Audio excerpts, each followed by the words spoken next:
رحمن يا رحمن ساعدني يا رحمن اشرح صدري قرآن املأ قلبي قرآن واسق حياتي قرآن. کتابوں کے رائٹر، مصنف کہیں، مؤلف کہیں، جناب ڈاکٹر تسنیم احمد سے ملتمس ہوں کہ وہ تشریف لائیں اور اپنے خیرات کا اظہار فرمائیں. ان الحمد للہ، ساری تعریفیں اور شکریہ صرف اللہ رب العالمین کے لیے ہیں. جو کچھ امین بھائی برہان کا ایڈیٹر اور پھر جناب میرے بھائی حافظ ادریس صاحب اور پھر دیگر مقررین بھی کہتے رہے، اور جو بعد میں ہمارے صاحبزادہ صاحب نے بھی کہا، سچی بات یہ ہے کہ میں اپنے بارے میں ان باتوں کو سن کر بجائے اس سے کہ میں زمین کے اوپر بیٹھا ہوں، میں زمین کے اندر ہونا پسند کرتا.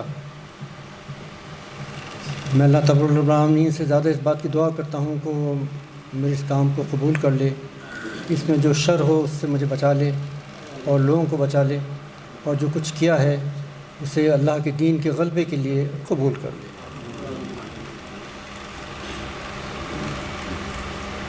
بچپن میں میری پیدائش ایک تحریکی گھرانے کے اندر ہوئی، اور بچپن ہی سے میرے والدین نے میرے اوپر نبی کریم صلی اللہ علیہ وسلم کی محبت، اللہ کے دین کی محبت، اللہ کے دین کا غلبہ، اعلیٰ کلمۃ اللہ، یہ بات میرے گھٹی میں مجھے پلائی. میں نے اپنی کتاب کے شروع میں لکھا کہ کاش میرے ماں باپ میں اپنے نالائق بیٹے کو اس کاوش کو دیکھ پاتے. بھائی منور حسن نے جب اسے پہلی مرتبہ دیکھا تو ان سے بڑے وہ پرمزہ اور بڑے بزرگ سنج آدمی تھے. کہنے لگے نالائق جب موٹا موٹا لکھا ہوتا نا تھوڑا. کراچی میں 5 نشستیں ہوئیں، 4 نشستوں کے اندر وہ مہمان خصوصی تھے اور 5ویں کے اندر جو ہے وہ اس دنیا سے جا چکے تھے. ان کی ہمیشہ یہ ہدایت رہی کہ اس کی تلخیص لکھی جائے تو وہ خاص ہے. میں اس پہ کام کر رہا ہوں، اللہ نے چاہا تو وہ ہو جائے گی. اس سے پہلے کہ میں کچھ اور باتیں اس موضوع کے بارے میں کہوں، ایک نقطہ یہ اٹھایا تھا امین صاحب نے کہ اسی کتاب سے متجدین بھی اور ملحدین بھی اور فرقہ پرست بھی طرح طرح کی باتیں اس کی نکالتے ہیں، اور پھر کچھ اس کی حافظ ادریس صاحب نے بتایا بھی کہ جب ہم اسے سنت کے ساتھ اور سیرت کے ساتھ جوڑتے ہیں تو یہ بات ختم ہو جاتی ہے. اور پھر اس کے بعد ہماری جناب خالد محمود عباسی صاحب نے مزید اس بات کو وضاحت اس طرح سے کی کہ جب اس کو اس کے اصل سے جوڑ دیا جائے اقامت دین سے تو پھر اس بات کی گنجائش باقی نہیں رہتی کہ یہ قرآن مجید سے کوئی دوسرے معنی پیدا کیے جا سکے. اور یہ بات جب انہوں نے کہی کہ نہیں معلوم کہ تسنیم صاحب کے شعور میں یہ بات تھی یا تکوینی طور پر اللہ نے سے یہ کام لے لیا، سچی بات یہ میرے پاس اس کا کوئی جواب نہیں. میرا اللہ جانتا ہے، اس نے جس طریقے سے چاہا اس کام کو مجھ سے لے لیا، اور میں انتہائی امید رکھتا ہوں کہ یہ اپنی نو کا ایک جیسا بھی کام ہے آنے والے لوگ اس کو زیادہ بڑھائیں گے. میرے نوجوان، میرے بچے، یہ جو کالی ڈاڑیوں والے نوجوان بیٹھے ہیں وہ اس کام کو زیادہ آگے بڑھا سکیں گے. جب بھی ہم قرآن مجید کو سیرت کے تناظر میں پڑھتے ہیں تو ہمارے لیے ممکن ہی نہیں ہے ہم اس سے کوئی دوسرے معنی اخذ کریں جو کہ اللہ رب العالمین ہمیں بتانا چاہتے ہیں. دیکھیے خباب بن ارت نے اور بلال رضی اللہ تعالیٰ عنہ نے اور بکر رضی اللہ تعالیٰ عنہ نے اور عمر رضی اللہ تعالیٰ عنہ نے پہلے سورہ بقرہ نہیں پڑھی تھی. انہوں نے پہلے سورہ علق اور سورہ مدثر اور سورہ دعا اور سورہ انشراح پڑھی تھی. ہم تو پہلے پڑھ لیتے ہیں سورہ فاتحہ، سورہ بقرہ، انہوں نے نہیں پڑھی تھی. جب وہ سورہ علق پڑھ رہے تھے ان کے سامنے وہ جہل کھڑا تھا جس نے کہا تھا میں پتھر سے کچل دوں گا اس نے اگر ناک زمین پر ٹیکی. وہ قرآن کا بلا لے اپنے ساتھیوں کو، ہم بھی بلا لیں گے اپنے فرشتوں کو. جب ولید بن مغیرہ حج سے پہلے بیٹھا ہوا تھا اور کہہ رہا تھا کیا کروں، کس طریقے سے اس نوجوان کو روکوں جو ایک نئے دین کو، نئے لائف اسٹائل کو، ایک نئی بات کو پیش کر رہا ہے. انہوں نے کہا تو جادوگر ہے، کسی نے کہا شاعر کہہ دو، کسی نے کہا. وہ کہتا ہے نہیں کچھ نہیں. قرآن کہتا ہے دیکھو کمبخت کیسے اس نے تفکر کیا، کیسے اس نے سوچا، کیسا غضب کیا. اور سننے والوں نے جب قرآن مجید کی سورہ مدثر کی آیات سنی تو وہ جانتے تھے یہ بات کس نے کہی تھی. وہ ان کے درمیان موجود تھا، ان کے درمیان موجود تھا. الحد القیاس، جب رات کے آنے والے مہمان کے بارے میں بتایا جاتا ہے کہ اس نے بتی بجھا دی اور چپکے سے کھانا کھلا دیا، تو لوگ جانتے تھے کہ کس کے بارے میں بات کہی جا رہی ہے، کہ تمہارے مہمان کی مہمان نوازی بڑی پسند آئی. جب وہ عورت آ کر کہتی ہے کہ میرا تو گھر برباد ہو گیا، میرے شوہر نے کہہ دیا تو میری ماں کی طرح سے، تو لوگ جانتے تھے بات کیا ہے. انہیں قرآن پڑھنے کے لیے صرف و نحو کی ضرورت نہیں تھی، انہیں بڑی بڑی تفاسیر کی ضرورت نہیں تھی. صرف و نحو تو ایجاد بھی نہیں ہوئی تھی، نہ روح المعانی تھی، نہ کشاف، کوئی چیز. وہ اس ماحول کے پیداوار تھے. وہ نبی صلی اللہ علیہ وسلم کو بھی جانتے تھے، آپ کے پیغام کو بھی جانتے تھے، اس کلچر کو جانتے تھے. جب ہم آپ کی حیات طیبہ کو اس کے ساتھ جوڑ دیں گے، اس شخصیت کے ساتھ جوڑ دیں گے جس کے اوپر روح الامین اس پیغام کو لے کر آئے تھے، ہمارے لیے ممکن ہی نہیں ہے اسے کوئی دوسرے معنی نکال سکیں. اور ہمارے لیے ممکن نہیں ہے کہ ہم اس کے لائے ہوئے دین کو، اس کی کتاب کو ہم ایک مذہب بنا دیں، اسے رسومات کا مجموعہ بنا دیں. وہ تو ایک انقلابی شخصیت، اس کو بالکل پہلے دن بتا دیا گیا تھا جب وہ گھبرا گیا تھا کہ میرے پہ اتنی بڑی ذمہ داری آ گئی ہے کہ، اور 8-10 دن وہی نہیں آئی فتح الوحی کے زمانے میں کہ رفعنا لک ذکرک، ہم تمہارا ذکر بلند کر دیں گے. وہ اس یقین کے ساتھ آگے بڑھا تھا.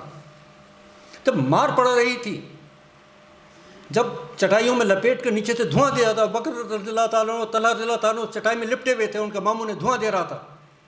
جب انگاروں پر گھسیٹا جا رہا تھا، جب ریت پلٹایا جا رہا تھا، جب انگیاں مار کر شرمگاہوں میں جو ہے خواتین کو شہید کیا جا رہا تھا، اس موقع پہ کہتے ہیں کہ قریب کی زمین میں رومی مغلوب ہو گئے، وہ غالب آ جائیں گے، وہ اللہ پرست توحید پرست غالب آئیں گے. یہ دین غالب ہونے کے، اللہ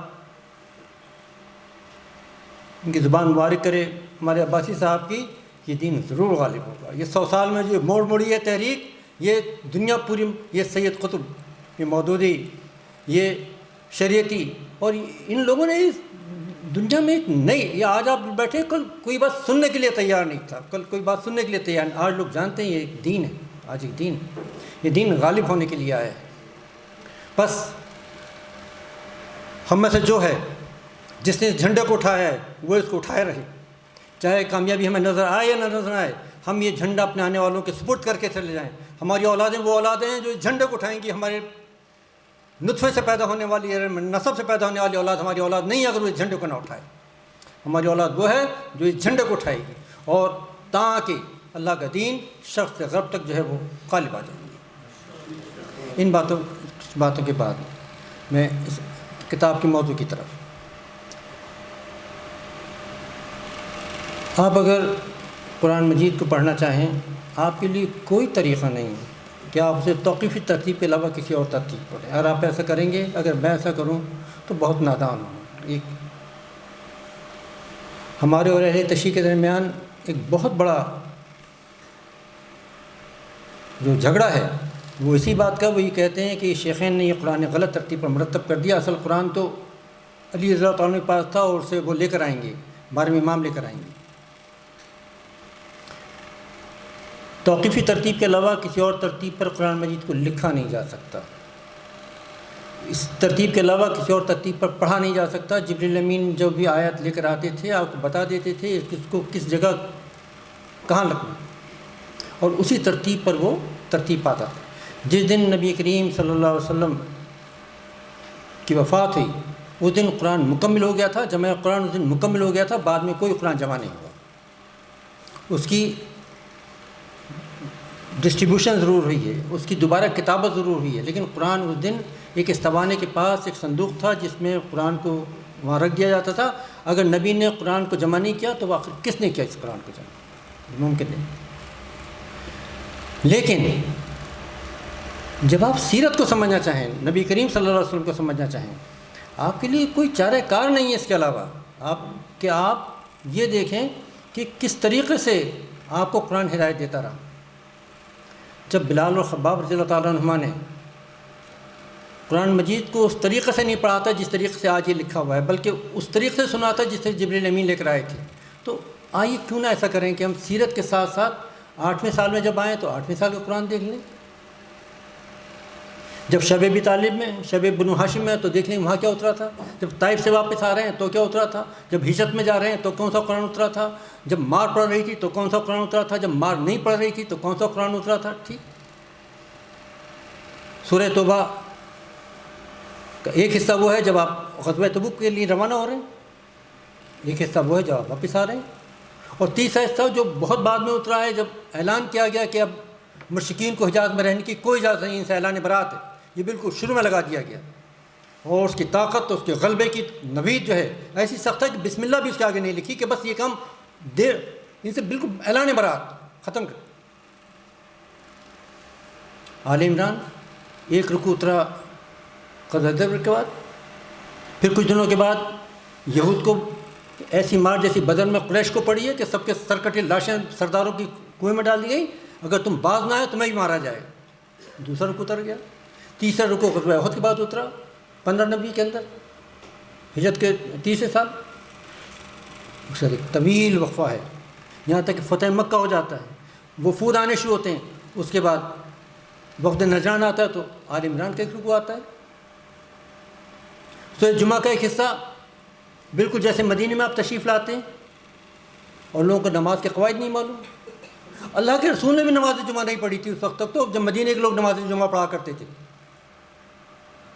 اس لیے کہ مکے کے اندر نماز جمعہ پڑھنے کا کوئی امکان ہی نہیں تھا، کوئی مسجد نہیں تھی، کوئی اذان نہیں ہوتی تھی، کوئی خطبہ نہیں ہو سکتا. اسد بن زرار رضی اللہ تعالیٰ عنہ نے آپ کو خط لکھا، اے اللہ کے رسول، جیسے یہود جمع ہوتے ہیں ہفتے کے دن اور جیسے اتوار کے دن نصارہ جمع ہوتے ہیں، ہمارے لیے بھی ایک دن ہونا چاہیے.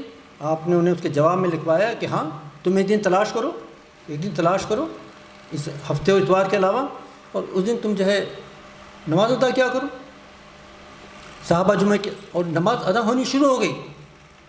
کم و بیش 1 سال کے بعد نبی کریم صلی اللہ علیہ وسلم آئے، آپ نے ایک بھی جمعہ نہیں پڑھا تھا، جبکہ اہل مدینہ جو ہے 1 سال سے جمعے کی نماز پڑھ رہے تھے. نماز کے درمیان قافلہ آ گیا، لوگ چھوڑ کر بھاگ گئے. سورہ جمعہ کی پہلی آیت اترتی ہیں کہ تم وہ کام نہ کرو جو لوگوں نے یوم سبت کے ساتھ یہودیوں نے کیا تھا، تم اپنے جمعے کے ساتھ یہ کام نہ کرنا. بات گئی گزری ہو گئی. 7 سال کے بعد جب غزوہ خیبر ہو رہا ہے تو یہودیوں کو آخری وارننگ دی جا رہی ہے. وہ آیا جو تھیں وہ سورہ جمعہ میں پہلے لگا دی گئی، وہ پہلے جو تھیں وہ بعد میں رہ گئیں. اللہ حضر القیاس.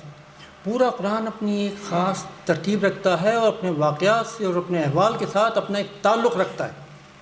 میں انتہائی مختصر طور کے اوپر جو پیش نظر وار رہے، میں ان کی جو ریپرزنٹیٹیو صورتیں ہیں، ان کو جو ریپرزنٹیٹیو اللہ رب العالمین کے مکالمے ہیں اور اللہ رب العالمین کی ہدایت ہے، وہ آپ کے سامنے پیش کرتا ہوں.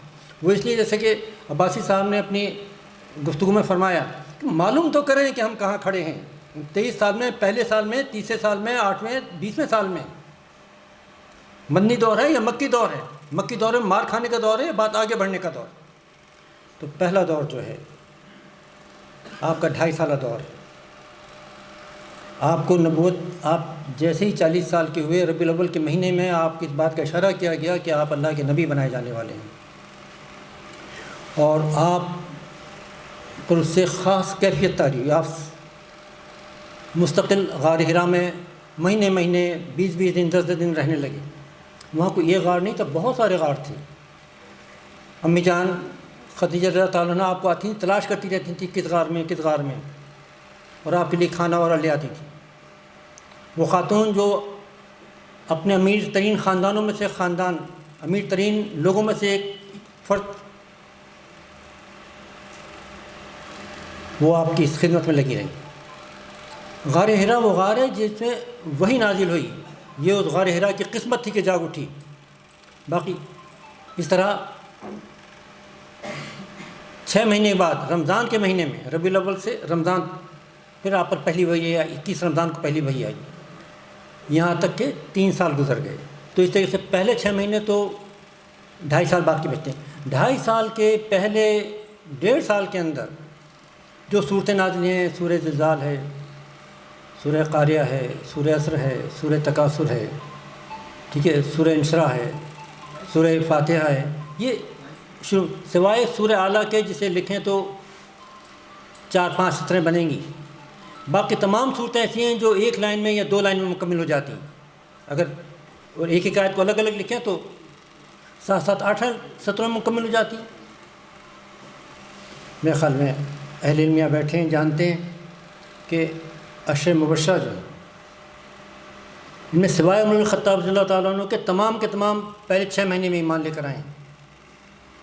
اب یہ 1.5 سال کا عرصہ لے لیجیے، یہ 1.5 سال کے عرصے میں بتایا کیا گیا ہے؟ یہ کون لوگ تھے جنہوں نے اس دنیا کو تبدیل کیا ہے؟ 20 پارے مکے میں اترے ہیں، 13 سال مکے میں گزرے ہیں۔ مکی زندگی پر وہ ہمارا ذہن نہیں جاتا۔ ہم تو واقعات کے شوقین ہیں، ہم تو کہانیوں کے شوقین ہیں۔ وہ سورہ تکاثر اترتی ہے، کہتی ہے کہ تم سے تمہاری ایک ایک نعمت کا حساب لیا جائے گا، ایک ایک نعمت کا حساب، تمہارے بنگلوں کا، تمہاری کاروں سواریوں کا، تمہارے گرم کھانے، گرم باہوں اور گرم بستروں کا حساب لیا جائے گا، تم سے تمہاری صلاحیتوں کا حساب لیا جائے گا، تم سے تمہارے مال کا حساب لیا جائے گا، تم سے تمہاری اولاد کا حساب لیا جائے گا، ایک ایک نعمت کا تم سے حساب لیا جائے گا۔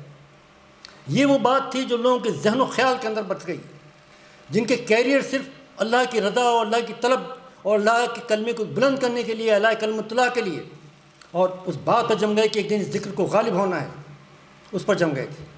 سورہ حمزہ آتی ہے، کہتی ہے کیا تم گن کر رکھ رہے ہو اس مال کو؟ یہ مال تمہارے کام نہیں آئے گا، یہ مال تمہارے کام نہیں آئے گا۔ اس ساری کہانی میں، ان ساری نعتوں کے اندر، ان سارے میلادوں کے اندر، ان ساری گفتگوؤں کے اندر وہ ایک چیز غائب ہو جاتی ہے کہ اللہ نے پیدا کس لیے کیا تھا، اور وہ جو اس راہ کے راہی تھے، وہ کاروان جو بنا تھا، جو اس کاروان کے سالار تھے، ان سالاروں نے کس طرح سے اپنی زندگیوں کو اس کام کے اندر لگا دیا تھا۔ یہ پہلے 2.5 سالہ دور، یا وہ پہلے 6 مہینے نکال لیے تخنص کے، تو 3 سالہ دور کے پہلے سمجھیے 2 سال ہے۔ آخری سال شروع ہوتا ہے سورہ قیامہ سے، اور پوری قوت کے ساتھ صرف قیامت کے اوپر بات ہو رہی ہے۔ سورہ انفطار آتی ہے، جب پہاڑ گالے بنا دیے جائیں گے، جب سمندر جلا دیے جائیں گے۔ ہونا یہ تھا کہ توحید کی بات ہوتی، لیکن توحید کی بات پر مقدم کیا ہے؟ قیامت کی بات۔ اچھا، اسی طریقے سے پھر اس کے بعد دوسرا دور آتا ہے۔ دوسرے دور میں بات شروع ہوتی ہے اپنے قریبی رشتہ داروں کو ڈرائیے، سورہ شعراء کی آیت سے، پھر سورہ حجر کی آیت سے کہ فَاصْدَعْ بِمَا تُؤْمَرُ وَأَعْرِضْ عَنِ الْمُشْرِكِينَ۔ لوگ کھول کر بیان کیجیے، پھر آپ دعوت کرتے ہیں، کوئی سبھا پر چڑھتے ہیں۔ اس پورے دور کی جو 1 سال کا ہی دور ہے، اس میں مذاق اڑایا جاتا ہے، آپ کو تشدد نہیں کیا جاتا۔ پھر اس کے 5واں دور ہے، 5ویں دور کے تشدد شروع ہوتا ہے، لوگ مارا پیٹا جا رہا ہے۔ اس دور کی نمائندہ سورہ بلد۔ پھر اسی طریقے سے اور آگے بڑھتے ہیں، 6واں سال آتا ہے، اس میں حمزہ رضی اللہ تعالیٰ عنہ اور عمر بن الخطاب رضی اللہ تعالیٰ عنہ ایمان لے کر آتے ہیں۔ اب کس مائی کے لال کے مجاز ایک تماچا مار سکے؟ اب کوئی جو ہے آپ کو اس پوزیشن میں نہیں رہا کہ مذاق اڑا سکے۔ 2 لائنیں بنتی ہیں، ایک کی قیادت حمزہ رضی اللہ تعالیٰ عنہ کر رہے ہیں، ایک کی قیادت عمر رضی اللہ عنہ کر رہے ہیں، اور یہ جو کعبے میں گھس نہیں سکتے تھے، یہ لوگ دار ارقم سے 2 فوجیں نکلتی ہیں، ان کی دھمک سے مکہ گونجتا ہے، اور ایک احساس ہے کہ یہ دین غالب آئے گا، یہ کعبے میں جا کے نماز پڑھتے ہیں۔ اور اس دور میں پھر سورہ عنکبوت نازل ہوتی ہے، سورہ زمر نازل ہوتی ہے، سورہ مومنہ۔ تینوں کا بنیادی نقطہ یہ ہے کہ اپنے وطن کو چھوڑ دو، اگر یہاں پر تم اپنے دین کو قائم نہیں کر سکتے، اپنے دین کو قائم نہیں کر سکتے تو اپنے وطن کو چھوڑ دو۔ اور پھر اس کے بعد لوگ حبشہ چلے جاتے ہیں۔ حبشہ جانے کے بعد قریش کے ہاتھ شل ہونے لگتے ہیں، وہ کہتے ہیں کہ اگر ہم نے ذرا چھیڑا، وہاں تو نجاشی نے کہا تھا جس نے مسلمانوں کو چھیڑا اس کے اوپر 4 درہم جرمانہ لگے گا، اور تمام مہاجرین کے وظیفے مقرر کر دیے تھے۔ وہ تو انہیں ایک طرح کا دبئی کا وہ ایک اسٹیٹ مل گئی تھی، وہاں پر پناہ گاہ مل گئی تھی، مارنا پیٹنا وہاں ختم ہو گیا تھا۔ ہمارے انہوں نے جو نقشہ کھینچا ہے اس میں لگتا یہ ہے کہ شاید پورے دور تشدد رہا، تھوڑا بہت تو رہا، لیکن جو پیک پوائنٹ تھا وہ صرف یہ 1 سال کے تقریباً 9 مہینے ہیں، اس کے 6 سال۔ پھر اس کے بعد 7ویں سال سے آپ کے مقاطع کا دور آتا ہے، کہ بنو ہاشم سے بات بند کر دو۔ ہم یہ سمجھتے ہیں کہ سارے مسلمانوں کے ساتھ ایسا ہو گیا تھا، ایسا بالکل نہیں ہوا تھا، وہ محاصرہ بھی نہیں تھا، صرف اور صرف بنو ہاشم کے ساتھ یہ معاملہ تھا بنو ہاشم لوگ ایمان کتنے لائے تھے؟ جعفر رضی اللہ تعالیٰ عنہ، علی رضی اللہ تعالیٰ عنہ. میرے پاس ٹائم کی نماز کتنے بجے؟ اچھا بس میں بات ختم کرتے ہیں. اچھا میں تو اس طریقے سے یہ چیزیں آگے بڑھتی ہیں. کاش تھوڑا سا ٹائم ہوتا تو میں آپ کو مزید آگے تک فتح مکہ تک اور نبی کریم صلی اللہ علیہ وسلم کی وفات تک لے کر جاتا. میرا بس ایک پیغام ہے، وہ یہ کہ سیرت کا مطالعہ قرآن کے تناظر میں کیجیے اور اللہ تعالیٰ سے دعا کرتے رہیے کہ اللہ تعالیٰ اس دین کو دوبارہ قائم کر دے، دین کی اقامت ہو جائے. اقول قولی ھذا استغفر لی ولکم ولسائر المؤمنین.